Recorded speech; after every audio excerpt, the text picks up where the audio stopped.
2020 жылғы статистика бойынша біз ұйықтамайтын уақыттың 40%-ын интернетте өткізеді екенбіз.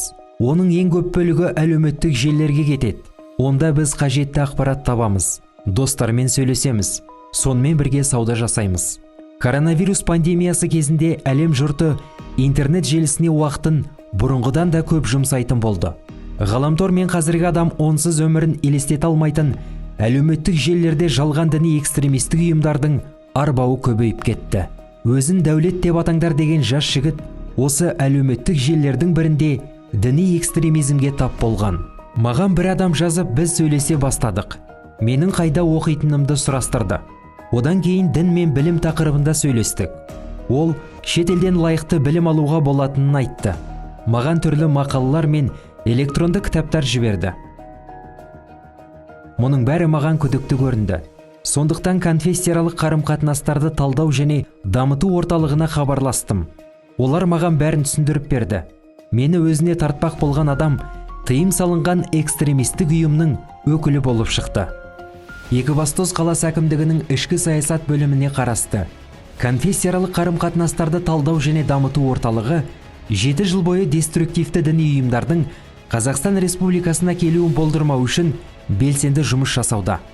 Сондықтан сіздің жеке қауіпсіздігіңіз үшін дінді әлеуметтік желілер арқылы тануға кеңес бермейміз. Және Қазақстан Республикасы аумағында бұғатталған күмәнді діни қауымдастық парақшаларынан шығып кеткеніңіз жөн. Өйткені заңды білмеу жауапкершіліктен босатпайды.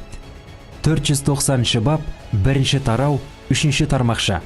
Қазақстан Республикасы заңында көрсетілген талаптарды бұзу, діни әдебиетті және діни мазмұндағы өзге де материалдарды, діни мақсаттағы заттарды әкелу, әзірлеу, шығару, басып шығару және тарату, жеке тұлғаларға иелу, заңды тұлғаларға 200 айлық есептік көрсеткіш мөлшерінде айыппұл салуға әкеп соғады.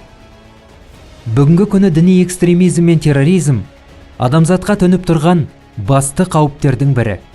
Діни ағымдар радикалды идеяларды пайдаланып, адамзаттың санасын улап жатыр. Олардың басты мақсаты адамның санасын бұзу, сол арқылы бүкіл қоғамға іріткі салу. Олар халыққа негізінен интернет арқылы әсер етеді.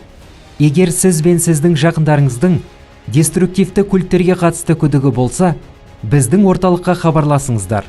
Біз міндетті түрде көмек пен қолдау көрсетеміз. Толығырақ кеңес немесе көмек алу үшін мына мекенжайға хабарласа аласыз. Екібастұз қаласы, Бауыржан Момышұлы көшесі 30/1, 3 қабат.